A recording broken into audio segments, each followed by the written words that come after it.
Hola, ¿qué tal? ¿Cómo están? Bienvenidos una vez más a Sin Duda Asesórate a través de 98.5 del FM en el Heraldo Radio. Mi nombre es Daniel Bouchan y como cada miércoles vamos a platicar sobre temas empresariales, de negocios, económicos y demás. De la mano de nuestros expertos y de nuestro asesor de negocios, al cual doy la bienvenida, Jesús Antonio García, vicepresidente del Consejo de Garrido Licona. ¿Cómo te encuentras, Jesús? Muy bien, gracias, Dani. Buenas noches. Estamos a mitad del año y hay ciertos temas que vale la pena retomar. Uno de ellos es el tema de flujo de efectivo. Hoy en día es un factor importante, Jesús, a esta mitad de año, estamos en junio, y vale la pena retomar las alternativas que hoy en día tienen las empresas para este. Yo creo que este año ha sido un año complicado. Esperemos que en la segunda mitad mejore desde el punto de vista económico y ciertamente comparado con el año pasado, pues muchas industrias o muchos sectores de la economía se han visto impactados no solo por la situación económica interna, sino por todo el ambiente o todo el impacto internacional. Sí. Y pues no están llegando a las metas, no se están llegando a los objetivos y eso ciertamente está impactando el bolsillo de las compañías, de los empresarios y desde luego pues los bolsillos de el erario del fisco, ¿no? Entonces, ¿pero qué pasa? Hoy estamos a mitad de año, es una fecha crítica en donde conviene evaluar si lo que tenemos que pagar de impuestos o lo que estimamos pagar de impuestos hacia el cierre del año, ¿no? Vale la pena. Realmente vale la pena hacer un ajuste a mitad de año o no.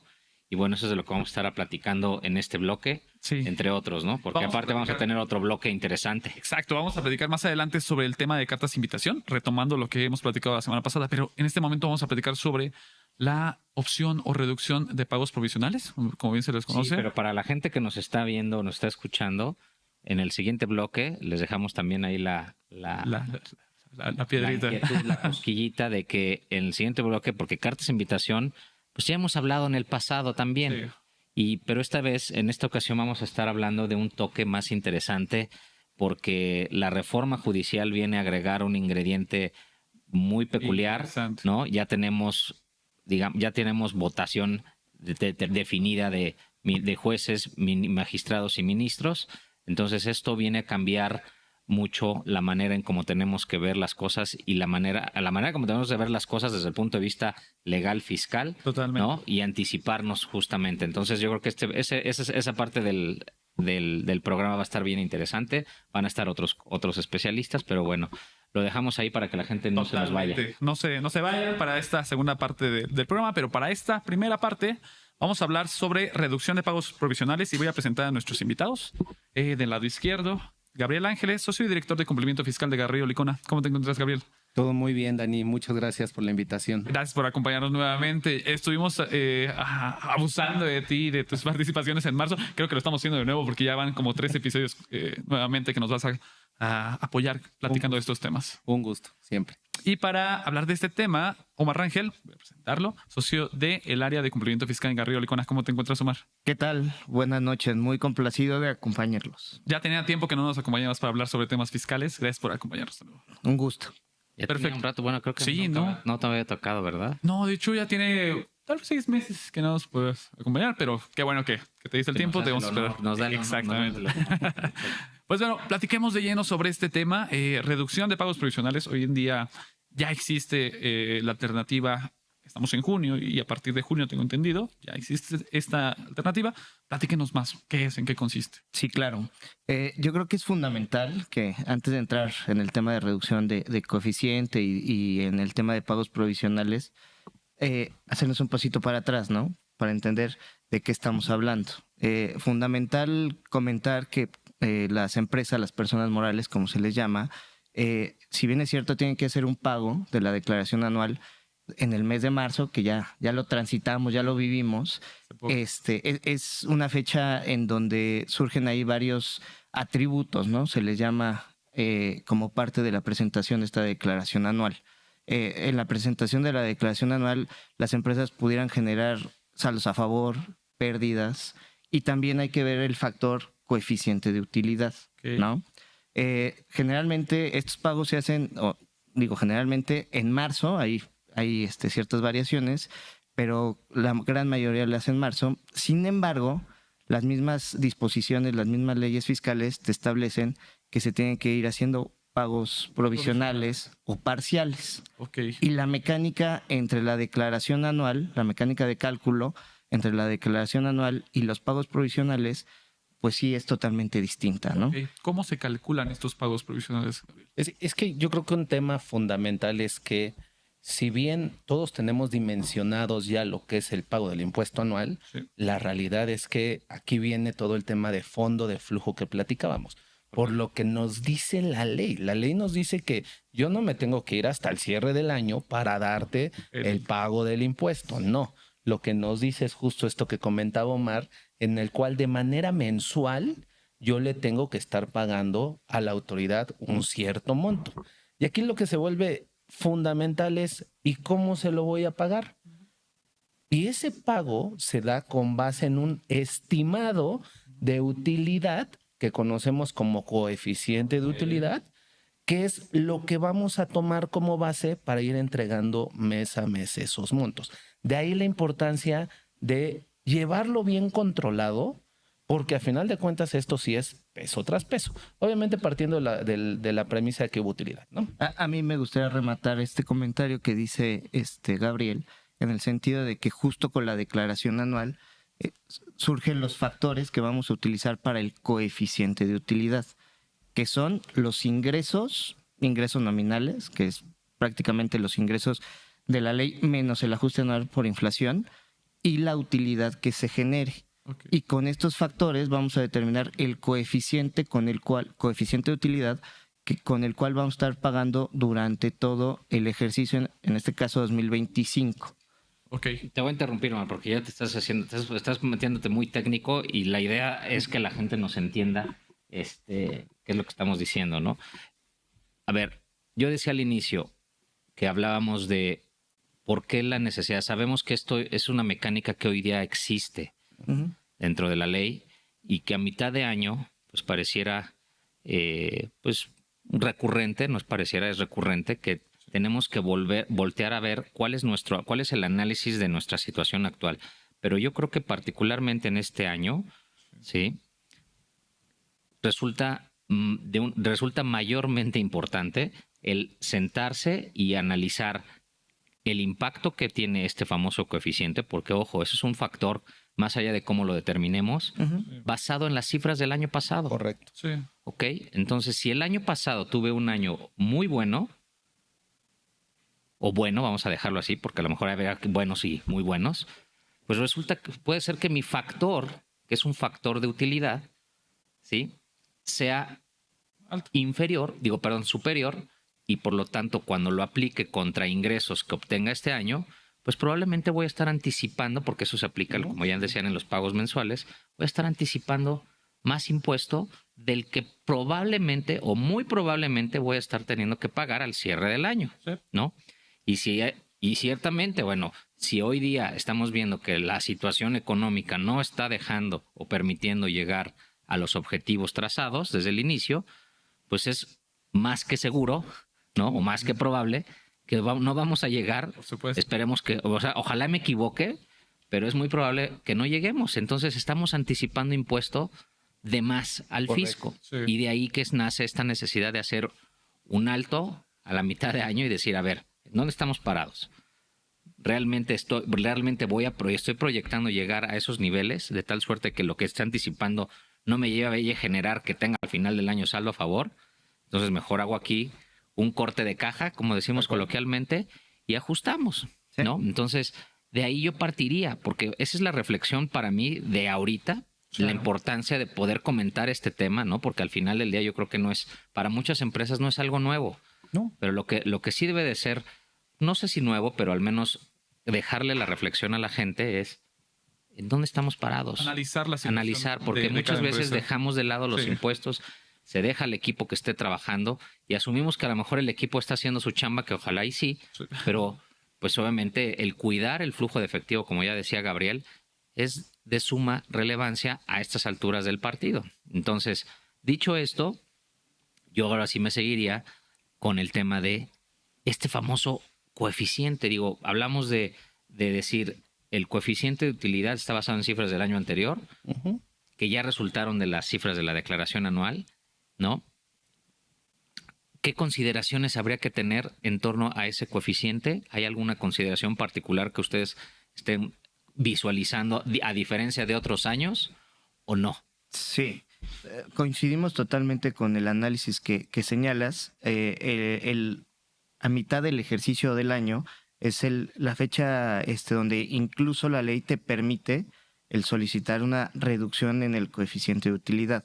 ¿Por qué? Porque ya tienes un panorama de por lo menos 6 meses cómo van los números de tu empresa, cómo van los números de tu negocio. Y pudieran haber diversos factores, proyectados o no, que empiezan a impactar en el resultado que vas a tener al final de este año. Y bueno, O sea, ahorita ahorita van a tener que hacer un nuevo cálculo de coeficientes. Sí, o sea, es correcto. ¿Con qué? Sí, justo, mira, lo que pasa es que esta mecánica que justo adelantabas, Jesús, lo que te permite es que hagas justo este alto en el camino, veamos cómo vamos a cerrar y si estamos proyectando que la utilidad o los pagos que yo estoy haciendo van a superar la utilidad y por lo tanto lo que yo debí de haber pagado, entonces te dicen, a ver, se vale que te detengas, Ok. vamos a analizarlo y busquemos disminuirlo. Hay factores que se tienen que demostrar con la autoridad. Hay una parte formal, es un proceso que no es no es simplemente subir un documento y listo. Listo. Es mucho más sofisticado y sobre todo requiere fondo. Bueno, Perfecto. ahorita, ¿por qué no nos platicas terminando? Estamos por irnos a un corte, pero sí me gustaría que nos platicaras justo cuáles son esas peculiaridades que hay que cuidar y Claro. qué requisitos hay que seguir, porque pareciera que es un simple cálculo y no lo es. Porque puede existir la posibilidad de que no se los aprueben, que no les admitan esto. Entonces, pues vamos a platicar, vamos a un pequeño corte y vamos a seguir platicando sobre la reducción de pagos provisionales. Estamos en Sin Duda #asesórate. Regresamos. Asesórate. Asesórate. Asesórate. Asesórate. Asesórate. Asesórate. Asesórate. Asesórate. Asesórate. Asesórate. No nos cansaremos de decírtelo. Asesórate. Garrido Licona. Asesoría fiscal, legal, financiera y de negocios. Visítanos en garridolicona.com. Estamos de vuelta en Sin Duda #asesórate a través de 98.5 del FM en el Heraldo Radio. Estamos platicando con Gabriel Ángeles y Omar Rangel sobre el tema de reducción de pagos provisionales. Jesús ya nos comentaron a grandes rasgos en qué consiste este procedimiento, qué es el coeficiente de utilidad, pero falta hablar sobre el procedimiento per se, porque pareciera que es un trámite, pero no lo es. Es todo un procedimiento que se le debe demostrar a la autoridad fiscal. Sí, yo creo que vale la pena que continuemos con esa parte de entender cuál es el procedimiento, pero también quiénes son elegibles, Claro. ¿no? O sea, cualquiera puede ir o no. Y si ese procedimiento, por ejemplo, lo comentabas hace rato, tiene que ser avalado por alguien o no. Sí, o sea, yo me lo puedo aventar, como decimos, a la Viva México, o tiene que ser validado o certificado, avalado por algún especialista. ¿Cuál es ese procedimiento, Gabriel? Mira, en términos generales, lo que te dice la ley es que a partir del segundo semestre, es decir, a partir de julio, Ujú. las empresas que estimen que van a pagar más impuesto del que deberían, déjame ponerlo así, pueden ir a solicitar esta reducción. ¿A quién se la van a solicitar? A la autoridad tributaria, al SAT. Ok. El tema son los cómo. Vamos a platicarlo, digamos, de manera general, pero vamos a ir también haciendo énfasis en algunos puntos. A ver, ¿cómo inicia el proceso? El proceso se inicia a través de una formalidad que presentamos a través del buzón tributario, donde yo le pido a la autoridad, oye, yo estoy estimando que voy a cerrar con números más bajos en relación de lo que tenía el año anterior. ¿Qué hago o cómo se lo demuestro? Básicamente tengo que presentarle 2 bloques. El primero, que son cifras reales de enero a junio o al momento en el que yo lo presente, Ok. y un segundo elemento que son proyecciones de mis cifras fiscales. Ok. Aquí es donde se vuelve muy importante sí entrar al detalle. Por eso comentábamos en el bloque anterior que no podía hacer algo así como de simplemente voy y levanto el dedo y lo que salga. Ok. No. O sea, no es tan estimado. O sea, sí es realizar un cálculo anual Correcto. tomando cifras de enero a junio o a enero, porque eso acabas de decir otro tema. Puede ser, o sea, esta solicitud de reducción no quiere decir que es solo en este momento.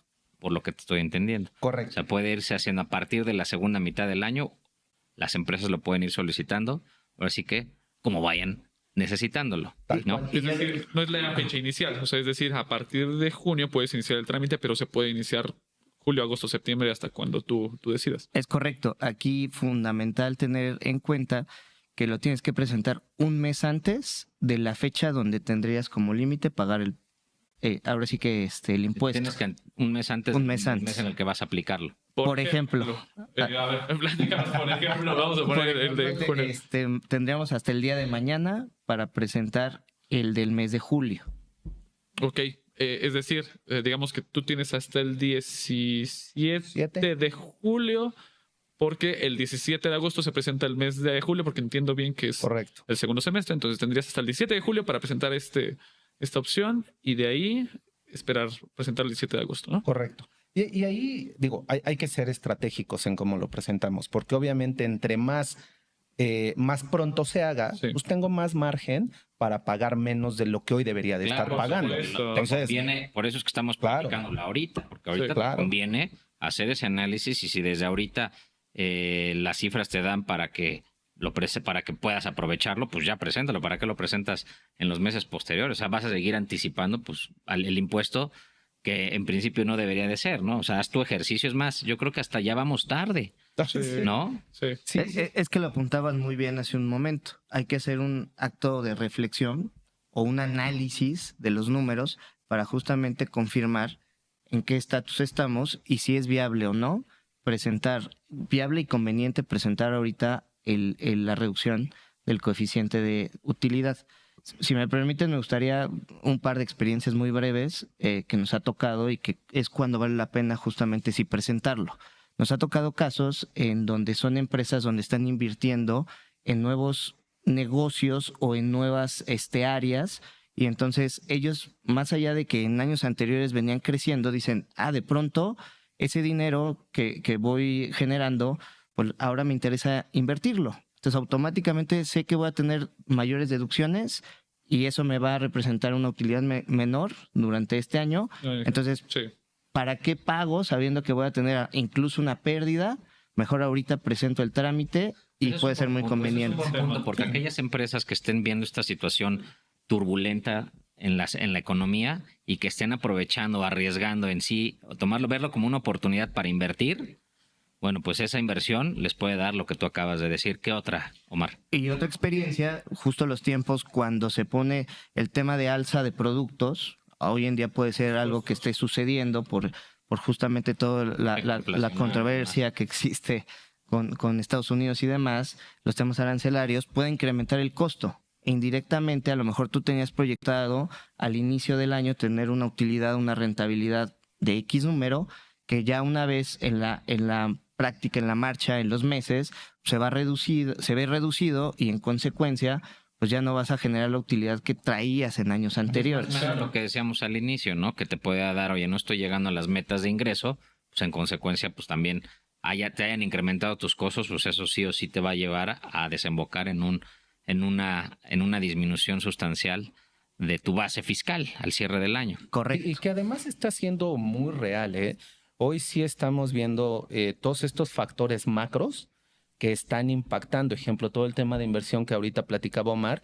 Sí hemos identificado empresas que están haciendo uso o están proyectando hacer uso, por ejemplo, de los beneficios de nearshoring, de los beneficios que da el Plan México. Entonces, empezamos a ver pareciera un contraciclo del tema económico, pero yo lo veo más como de hay que enfocar los recursos a donde se deben. Si hoy quiero invertir, necesito mi flujo, que no se lo voy a entregar al SAT. Me subo a este proceso y más bien lo enfoco en mi inversión. Creo que por ahí viene la estrategia y sobre todo no dejar de ver estos procesos de cierres. Si bien ahorita resulta ideal presentarlo, porque coincido, a lo mejor ya vamos hasta un poco tarde, tampoco es algo que debamos de hacer solo ahorita. Exactamente. O sea, hay que irlo monitoreando. Oye, este es algo que me iba a mencionar, nada más este pequeño comentario, Jesús, porque como lo veo tienen que hacer el cierre ahorita, porque tal vez no tienen la opción en este momento, pero tal vez dentro de 2 meses sí, pero ya están preparados. Correcto. Entonces es un buen punto el decir, ¿sabes qué? En este momento tal vez no vamos a llegar a ese punto, pero en septiembre presentémoslo para los meses que siguen, ¿no? Entonces, el hacer este cierre. ¿Hay algún tip o alguna recomendación? Porque creo que algo a lo que se enfrentan las empresas, pues es que no se dan abasto en el día a día y el pensar en tener que realizar un cálculo a mitad de año del cierre. Oye, si al cierre del año, se acaban de salir de la declaración anual, ya no tiene mucho, y ahorita del dictamen, ¿no? A quienes se dictaminan, y ahorita les dices, vuélveme a recalcular, hacer un estimado lo más exacto posible, porque pues hay ciertas partidas que lo tienes que hacer como que correr un escenario, ¿no? Como si fueras realmente o estuvieras realmente en el cierre del ejercicio, ¿no? Sí. Entonces hay partidas que hoy día pues no las tienes, a lo mejor ni siquiera hay manera de poder determinarlas. ¿Qué recomendación le hacen a las personas o a las empresas que nos están escuchando para poder llegar, o sea, para poder convencerlas? Porque muchas veces se echan para atrás, aunque hay una razón muy poderosa económicamente hablando, para el beneficio está ahí palpable, pues no se dan abasto. Entonces, pues dicen, termino pagándole y a lo mejor me voy a esperar hasta el cierre del año y genero un saldo a favor que probablemente lo voy a recuperar, pues hasta que presente la declaración en marzo del 2026, ¿no? Hablando del siguiente año, y de ahí, pues para el real, ¿no? Sí. Sí, el SAT tiene tu dinero y tú no lo estás aprovechando, ¿no? En este ejemplo que tú pones, ¿qué recomendaciones? La principal sería justamente, es fundamental el convencer, porque ya lo adelantaba Gabriel, este es un proceso que se vive, tienes que presentar ahí un trámite, pero al final sí lo revisa el SAT. Uh-huh. Y tienes que convencer al SAT que efectivamente la reducción que estás solicitando sí tiene fundamentos. ¿En qué? Pues en baja de tus ingresos, en incremento de tus deducciones, como ejemplos los que pusimos hace un momento, o incluso pues que por ahí traes atributos que tú pensabas que se te iban a terminar antes, atributos, déjame decirlo, pérdidas fiscales, saldos a favor, pero que a lo mejor te van a alcanzar para todo el año, o si no para todo el año, lo decía hace un momento Daniel, para septiembre. Entonces lo pido pues nada más por octubre, noviembre, diciembre. ¿Por qué hay que ser también estratégico en cuándo y cómo lo pides? Porque también pudiera haber una sanción si en este momento pides reducción y resulta que al final del ejercicio terminaste pagando menos de lo que realmente debías. Sí, digamos que el SAT te compró la idea de que sí ibas a pagar menos y resultó que siempre no, lo cual pues a lo mejor sin dolo pues resulta que padre, ¿no? Porque a lo mejor, y pues ahí me imagino que tendrías que ajustarte, ¿no? Y pagar lo que es correcto, la inflación y recargos de los meses que no. Y actualizaciones. Y un tema que se vuelve también bien importante es que te lo tiene que autorizar. Sí. Así no claro. Es de que voy, lo pido y ya lo Eso tengo. es importante. No es un aviso. Okay. Sino ¿Qué tienen me que lo esperar las autorizan. empresas? Porque ya se nos está acabando el tiempo. Justo. Es importante que lo subamos completo porque el SAT emite un oficio per se, pero sobre todo hay una parte práctica que es bien importante. El coeficiente ya se encuentra precargado en los pagos provisionales que hacemos. Entonces, lo que tengo que hacer como parte de todo el proceso de autorización es avisarle al área tecnológica del SAT. Es algo que se mueve internamente, pero hay alguien por ahí que le mueve y entonces hasta que esa persona no le mueva, no me aplica, aun cuando ya me lo hayan autorizado. Wow. Entonces, no ponga el parche, ¿no? O sea que no basta con solo obtener la autorización. ¿Ese es otro procedimiento complementario? O sea, ¿ya está previsto eso? Es bien importante para la gente que nos escucha. Todo de un mismo proceso, digamos. Todo lo hace el SAT interno, pero hay que ponerlo así, son 2 pasos separados. Muy bien. Perfecto. Pues se nos acaba el tiempo. Comentario final, 10 segunditos. Pues que si es estratégico llevar a cabo la reducción, estamos todavía en excelentes momentos y la recomendación es sí hacer un análisis profundo de los números para efectos de ver la conveniencia y convencer a la autoridad. Perfecto. Pues Omar Rangel, socio de Cumplimiento Fiscal en Garrido Licona, gracias por acompañarnos. Gabriel, te quedas con nosotros porque vamos a platicar sobre el tema de cartas de invitación. Vamos a un pequeño corte. Estamos en Sin Duda #asesórate. Regresamos. El outsourcing no es indebido y no ha desaparecido. Hoy se le conoce como servicios especializados. Lo que es indebido es que tú o tus proveedores no estén correctamente registrados ante la autoridad y no cumplan con los requisitos establecidos. Esto puede traerte consecuencias fiscales, legales e incluso penales. Evita riesgos innecesarios. Contáctanos. GL Working. Working for you. www.glworking.com. Estamos de vuelta en Sin Duda Hashtag Asesórate a través de 98.5 del FM en el Heraldo Radio.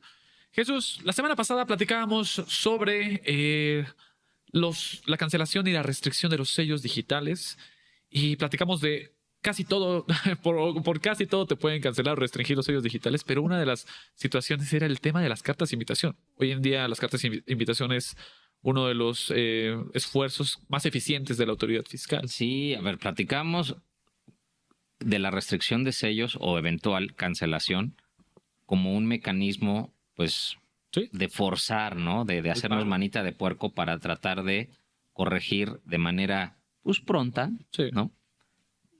Cualquier, digamos que discrepancia o deficiencia en nuestras obligaciones fiscales, y que es un mecanismo, pues, que ciertamente ha funcionado, pero pues también hay otros mecanismos que tiene la autoridad y que han sido bastante exitosos para fiscalizar o para recaudar, vamos a ponerlo como el fin, sí, como fin último, ¿no? Ajá. Y entre ellos están las auditorías formales, pero están las famosas cartas de invitación, que de las propias cartas de invitación sabemos que pueden llegar a trascender a la esfera de restringir los sellos, sí, ¿no? Pero bueno, en esta ocasión, y ahorita te cedo la palabra para que presentes a nuestros especialistas de lujo, que ya, bueno, ya Gabo ya viene del anterior bloque, pero bueno, repetimos dupla de la semana pasada por la importancia del tema y por darle continuidad de alguna manera, ¿no? Por supuesto. Y de hecho, si no pudieron ver el episodio de la semana pasada, pueden ir al canal de YouTube de Garrido Licona y verlo. La verdad es que hablamos 60 minutos sobre, 40 minutos. Sobre todos estos supuestos. No, la verdad, por los invitados. La verdad es que fue una dinámica buena. Y repite esta dinámica, este dúo para platicar sobre este tema. Voy a presentar a Pablo Espinosa, socio y director del área de controversia y litigio fiscal de Garrido Licona. ¿Cómo te encuentras, Pablo? Muy bien, afortunado de estar de nuevo con ustedes y le mando un gran saludo a toda la audiencia. Y bueno, Gabriel Ángeles ya se encontraba con nosotros para platicar en los bloques pasados, pero de nuevamente, pues Gabriel, gracias por acompañarnos en este bloque. Un gusto, Dani. Pues bueno, platicamos sobre este tema, Jesús, cartas de invitación.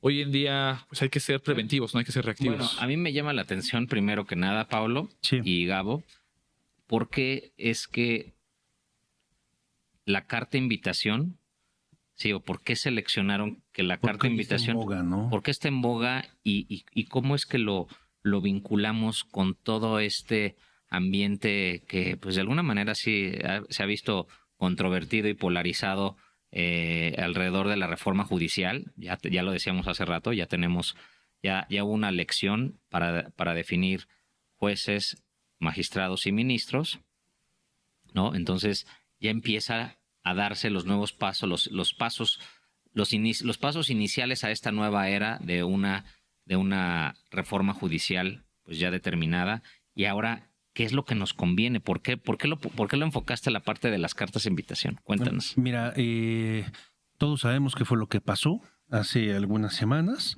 y lo que va a pasar en 2027. O sea, hace unas semanas sale la mitad del Poder Judicial de la Federación, se renueva por completo la Suprema Corte de Justicia de la Nación y en 2027 sale la otra mitad que va a ser nombrada por elección popular. Sí. Entonces, el día de hoy, el Poder Judicial está sufriendo esta metamorfosis, para bien o para mal, no sabemos qué es lo que vaya a salir de ahí, pero lo que es un hecho es que por esa simple migración, los juicios que van a llegar van a tener un atraso inminente. ¿Por qué? Pues porque hay un rezago judicial, porque tiene que haber una curva de aprendizaje, se formaron nuevos equipos, etcétera. Amén también de los nuevos requisitos de los jueces, que era 8 de promedio más las cartas. Entonces hay jueces que llevaban en su materia especialistas 30, 40 años, y hoy están llegando jueces que no sabemos cuánto tiempo tengan de experiencia, si van a dictar criterios nuevos o van a seguir los viejos. O sea, vaya, todo eso provoca una efervescencia natural. Y esto va a tardar en templarse, estas aguas, alrededor de 2 o 3 años aproximadamente.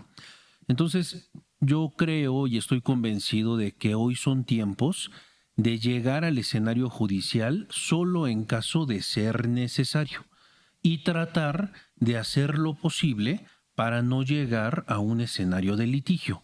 Y eso es a través de una cultura de predicción y prevención, para en su caso ser proactivo y ya ponerte los guantes e ir a juicio. Pero hoy hay que regresarnos un pasito antes. Entonces, concatenado esta idea con las facultades de comprobación o cartas de invitación, pues sabemos por otro lado que una facultad de fiscalización formal que debe de durar 1 año o 2 años, 1 año conservando plazos, mecanismos, formalismos, etcétera, y luego súmale otro año con el acuerdo conclusivo ante Prodecon, que también hemos hablado de ello aquí en el programa.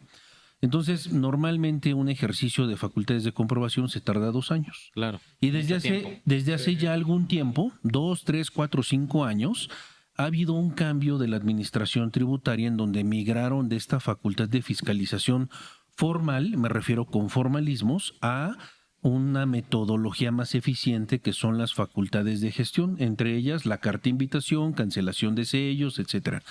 Y también hemos dicho que si no atiendes una carta de invitación o la atiendes indebidamente, eso te puede llevar a facultad de fiscalización, y la facultad de fiscalización mal atendida te lleva a un litigio. Sí. Entonces hoy puedes llegar al litigio. Exacto. Pero hoy es la idea de regresarnos un paso antes, 2 pasos antes, y comenzar a atender las cartas de invitación o las facultades de fiscalización en general como si ya estuviéramos en un litigio, como si ya fueran los penales, ¿no? Sí. Y tratar de iniciar por los penales y luego el primer tiempo y luego el segundo tiempo. Creo que es así como lo tenemos que ver. O sea, no juegues a los penales. Exacto. Tienes que jugar a ganar en el tiempo normal, ¿no? Tienes que iniciar como estando en el peor escenario. Claro. Y tratando de llegar a un buen puerto y dejando solo lo necesario para el tema del litigio. Entonces, a lo que quiero traducir esto es que hoy debemos de fomentar esa cultura de predicción y de prevención para no llegar al litigio o llegar al litigio con un porcentaje alto de éxito. Perfecto. Va por ahí. ¿Hay algo más que tú estén visualizando, Gabriel, derivado de este cambio en la parte judicial, impacte la manera en cómo las empresas tendrían que abordar un caso en los tribunales? Sí, yo creo que, yo ahorita me complementas, sí, Gabriel, pero yo lo veo como un área de oportunidad más que algo malo, ¿no? Sí. Porque al final del día, pues el Poder Judicial ya llevaba mucho tiempo, llevaba algo de rezago, criterios no tan novedosos, y había una tendencia hace más o menos 20 años en donde el contribuyente ganaba todo. Después el péndulo se fue hacia el otro lado, inclusive en la Corte, y fue donde ya no dictaban inconstitucionalidades. Entonces hoy a lo mejor puede haber un péndulo en medio en donde pueden surgir criterios novedosos, nuevos análisis. Ojalá. Y creo que también es un reto para los abogados, porque tal vez antes tenías que ir 1 o 2 veces a tribunales. Hoy el reto que tenemos es que vamos a ir, en lugar de 2 veces, tendremos que ir 4 veces, ¿no? Sí. Para ayudar a esos nuevos funcionarios a tratar de entender su trabajo, el estado procesal, y apoyarlos para que subsanen lo antes posible ese rezago judicial. Y yo lo veo como una oportunidad de comunicación, de nuevos criterios, etcétera. Y creo que es ahí por donde debemos navegar. Sí, no, sin duda. Yo creo que también otro elemento que viene a confirmar, digamos, este nuevo entorno, este ecosistema, déjame llamarlo así, que hoy se viene a configurar con la nueva Corte, es que también afortunadamente ya conocemos qué está viendo la autoridad. Sí. Y ahí me sumo completamente con lo que dice Paolo. Recordemos que, y lo hemos platicado ya en varios programas, recordemos que la autoridad ya nos tiene muy bien identificados. Se ha hecho llegar de manera electrónica, una manera muy eficiente, como decía Paolo, de distintos datos que apuntan no solo a la información que yo genero, sino incluso a información que es generada por terceros. Ejemplo, las DIOTs, ¿no? La famosa informativa de operaciones que realizan terceros conmigo. Entonces, hay todo un bloque, un cúmulo de información que cuando el SAT lo voltea a ver, ya puede tener una buena idea. No siempre es correcta, pero tiene bastantes elementos para decir, oye, algo de lo que estás haciendo no me suena. Sí. Luego, entonces, si yo soy precisamente proactivo y voy de manera avanzada a ver estas famosas datos, porque al final de cuentas es data dura, son números, y los analizo, entonces puedo llegar con todos los elementos que comentaba Paolo. Puedo ir, sí, con la autoridad a decirle, oye, ¿sabes qué? Hay este número, lo tengo que abordar así, pero sobre todo me puedo anticipar yo a cualquier desembolso que tenga que en algún momento hacer, o incluso un peor escenario, como lo platicábamos, el tema de la suspensión o cancelación de sellos. Entonces, yo creo que es una buena oportunidad de voltearnos a ver nuevamente. Para ser preventivos, justamente, porque hoy en día hay herramientas para poder hacerlo. Claro, déjame hacer una analogía, ¿no? Ahorita que está en estas épocas de lluvia, apenas estaba caminando aquí en Insurgentes, saliendo de la firma, y yo veía, oye, ¿quiénes eran las únicas personas que seguían caminando? Ah, pues quienes traían paraguas. Pero había otras que traían paraguas e impermeable, y ellas se cruzaban la calle. Y eso le sumamos que había personas que traían botas para lluvia. Entonces, ¿qué fue lo que pasó? Bueno, probablemente esas personas vieron el clima, se anticiparon y fueron preventivas y predictivas. Entonces, en el mundo de los negocios, pues también va a seguir caminando aquel que lleve su paraguas, que lleve su impermeable, que lleve sus botas, o al menos no se va a ver afectado. ¿Por qué? Porque sabe qué es lo que va a pasar. Me habías dicho y cómo tiene que afrontarlo. Sí. Ahora voy a revisar todos los días el tiempo y me voy a preparar. Pero no, por supuesto, es una gran analogía. Pues vamos a un pequeño corte, Jesús. Vamos a seguir platicando sobre este tema de cartas de invitación. Estamos en Sin Duda, #asesórate. Regresamos. Para hacer negocio hay que generar confianza.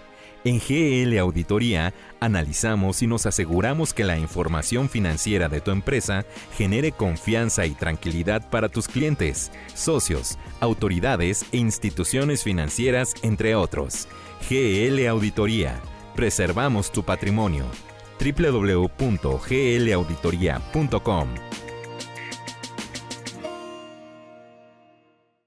Estamos de vuelta en la recta final de Sin Duda #asesórate a través del 98.5 del FM en el Heraldo Radio.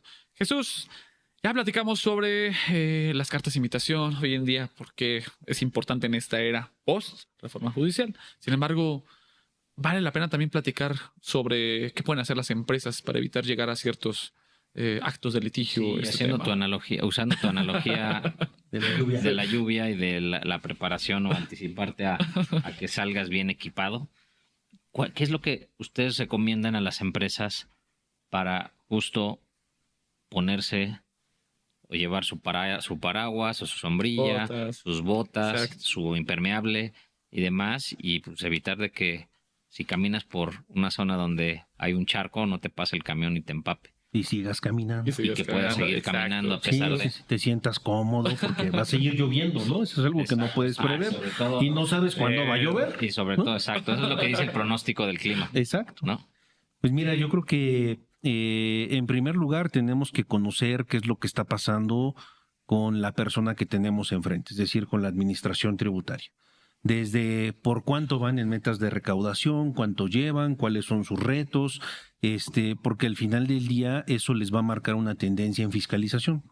Recientemente hicieron un corte del primer semestre y van por encima de su meta en un porcentaje importante.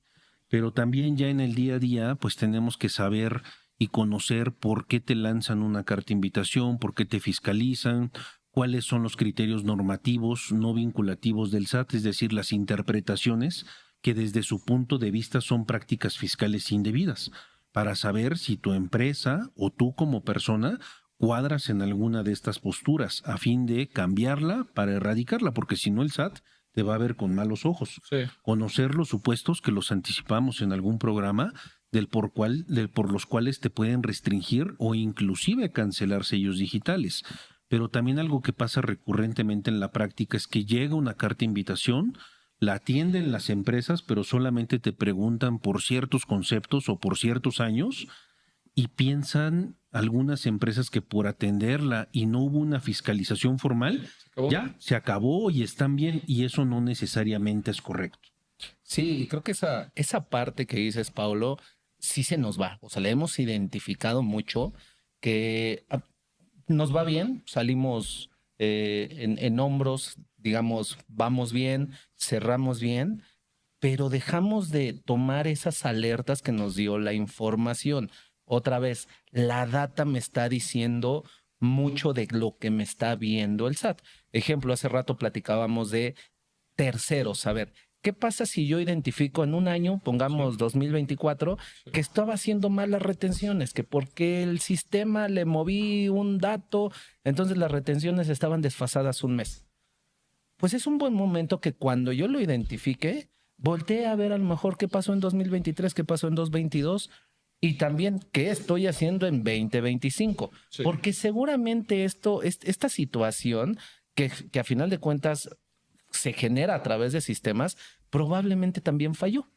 Y si falló en un año, entonces habría que corregir en los otros años y sobre todo buscar ser eficientes, porque lo que yo no cambie, eventualmente me lo va a identificar el SAT y me va a costar. Tenemos casos donde te sale más caro la actualización, los recargos y las multas que el propio impuesto. Entonces, si ya hay una alerta, si ya los focos empezaron a parpadear, pues acerquémonos a ver, seguramente habrá algo. Y si no, al menos como una buena práctica, porque es un hecho, tenemos que ser, otra vez me gustó tu frase, tenemos que hacer este alto en el camino y ser reflexivos de qué me están hablando, por qué me están volteando a ver. Entonces, estas correcciones se vuelven fundamentales. Fíjate, recientemente el SAT publicó una estadística en donde dijo es que en materia de precios de transferencia estamos recaudando más del triple comparado con el periodo de 2018, que también esas cifras a veces las puedes acomodar, ¿no? A tu conveniencia. Sí. Pero es un hecho que están recaudando mucho en materia de precios de transferencia, y para la audiencia que a lo mejor no esté tan familiarizada con el término, resulta que cuando tú realizas operaciones con tus partes relacionadas intragrupo, es decir, las empresas que pertenecen al mismo grupo, tienes que hacerlo en términos generales a valor de mercado, como si fueran comportamientos con terceros. Y en muchas ocasiones, estos valores o metodologías que tienes que usar, las empresas las han conservado durante muchos años. Pero resulta que hoy el SAT está haciendo cuestionamientos sobre el uso de metodologías, sobre valores, sobre temas de razón de negocios, sobre cuestiones que no había venido preguntando.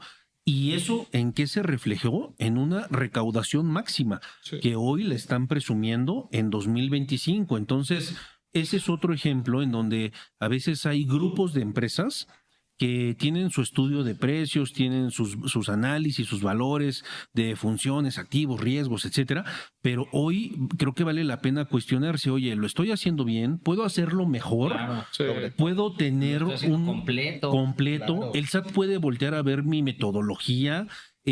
Hoy ya cambiaron parámetros internacionales. ¿Sabes cuál? Es una que creo que es un dato o un aspecto muy importante, que hoy día cuando hablan de operaciones entre partes relacionadas, solamente lo enfocamos a operaciones, o no, lo pensamos, en la mayoría, en términos generales, operaciones con el extranjero. Sí. ¿No? Pero eso hoy día, bueno, ya tiene bastante tiempo, no está nada más limitado a operaciones con el extranjero, hasta donde yo entiendo. Platíquenos en torno a eso, porque justo también se realizan operaciones con partes relacionadas o empresas relacionadas al mismo grupo empresarial, y esas operaciones también mexicanos, nacionales, también pueden dar lugar a que hayan estos cuestionamientos y que, no obstante que pareciera que aquí se queda todo, ¿no? Porque por un lado el efecto fiscal está, uno reconoce el ingreso y el otro deduce. Sí, pero en una de esas al que van a cuestionar es al que deduce. Al que Claro, deduce. y Sí. es que ahí es donde ya se rompió ese paradigma. Esto que acabas de comentar, Toño, era algo que muchas veces escuchamos en el pasado, porque incluso una revisión formal sí te permitía, me refiero a una revisión formal, una revisión de auditoría de estas que platicaba Paolo hace rato, ese proceso sí de cierta manera te daba este rebote con el revisor y en muchas ocasiones le podías explicar justo esto. Oye, a ver, por un lado te voy a dejar de acumular, perdón, por un lado te voy a acumular, pero por el otro también te deduzco y entonces hacías como un match. La realidad es que hoy con estas revisiones electrónicas ya no sucede así. Al contrario, es muy curioso porque, por ejemplo, cuando nos mandan ya estas cartas de invitación, los únicos periodos que nos ponen son los que son en nuestra contra. Sí. Si por ahí hubo algún tipo de contribución que yo pagué de más, esa no me la muestra el SAT. Claro. Simplemente me muestra la que les debo, ¿no? Y justo montándome un poco en este tema que platicaban ahorita de partes relacionadas, hay otro aspecto que también hemos comenzado a ver ahora más, siempre debimos de haberlo visto, pero ahora ya es un criterio que están aplicando, de hecho es un criterio no vinculativo, es el tema de materialidad. Y particularmente en el caso de operaciones con partes relacionadas locales, pues resulta que siempre se nos olvida. O sea, muchas de las operaciones que a veces llegamos a tener corresponden a servicios y esos servicios deben de estar dotados de materialidad de manera completa. O no se olvida, pero se presume que como somos empresas del grupo, hermanas, Cierto. primas, No hay tíos, problema. etcétera, Se pone pues como cuando me término. pide el SAT Exacto. o cuando me pidan aclarar, Sí. pues en ese momento aclaro. Porque lo tengo aquí la porque a información lo al mejor- lado. Porque Ajá. presumimos que tenemos la información disponible. Sí. Claro. ¿No? Y sorpresa que hoy día esa información no existe. Entonces, creo que ese es un buen punto. Hoy presumimos que porque está en familia, porque todo queda en familia, ¿no? O porque las cosas están dentro de la familia, pues va a ser más fácil. Y resulta que, oh, sorpresa, hoy día esos casos son los más complejos o pueden resultar los más complejos de documentar por confiados. Sí. ¿No? ¿Qué otro caso? ¿Qué otro supuesto? Porque se nos va el tiempo. Faltan 2 minutitos. ¿Qué pasa? Yo creo que también una señal es si son varias empresas del grupo y ya tengo varias cartas de invitación en una empresa, Pues sí. pues oye, hay que ver qué está pasando con las demás empresas del grupo, porque muy probablemente me van a empezar, ¿no? Sí. Eso yo pensaría, digo, como un análisis un poco lógico o evidente. Claro, o sea, y recordemos que todo esto lo estamos haciendo para ser preventivos y predictivos Claro, y no caer en un litigio. Hay otra cuestión que está ocurriendo en el ambiente en este momento, que es el tema relacionado con controles volumétricos, sí. en donde se reforma las reglas fiscales para 2025 y ahora resulta que aunque no seas gasolinero o gasero, si tu empresa recibe más de 75,000 litros mensuales de combustibles al mes o 5,000 gigajoules de gas natural al año, que son como 180,000 litros de gas natural, no importa que no te dediques a comprar y vender hidrocarburos, tienes que cumplir con controles volumétricos. Claro, hay ciertos matices que debemos de analizar, pero el SAT ya lo está revisando, ya está lanzando restricciones de sellos digitales y también ya hay litigios. Entonces, lo mejor sería regresarse un par de pasos, revisar la situación de tu empresa, como los ejemplos que dimos, a fin de que ni siquiera tengas que discutir algo con la autoridad, ni mucho menos en tribunales. Y así hay varias cuestiones que se van a tener que ir analizando y resolviendo. Y en materia también corporativa hay mucho, en materia fiscal, financiera, Yo creo que hay que retomar ese tema, precios. vale la pena, ¿sí? porque hay mucho de qué hablar de qué hacer de manera preventiva para evitar llegar a últimas instancias. Sí. Nos falta un minutito, comentario final que nos puedan compartir. Pues yo siempre trato de llevar mensajes, como lo dije, predictivos, qué es lo que va a pasar, preventivos, qué tengo que hacer, proactivos, cómo quiero llegar y siempre tratando de ver el lado positivo de los cambios. Las 4P. Y ver exacto, como qué bueno puedo sacar de aquí y siempre volteando a ver ese escenario. Perfecto. Gabriel. Yo me sumaría completamente a lo que dice Paolo. Aquí nada más es justo anticiparnos, porque hoy ya conocemos esta realidad que nos puso el SAT. Ya sabemos al menos con un poco más de detalle cuáles son las reglas del juego, entonces sumémonos y anticipémonos con tecnología sobre todo. Perfecto. Pues muchas gracias por habernos acompañado. Seguramente los vamos a ver pronto, próxima semana o tal vez 2 semanas para seguir hablando sobre temas. Que siga lloviendo. Exacto. Jesús, muchas gracias por habernos acompañado. Nos vemos la próxima semana en otro episodio más de Sin Duda #Asesórate aquí en el 98.5 del FM. Mi nombre es Daniel Bouchan. Nos vemos la próxima semana. Hasta luego. Bye.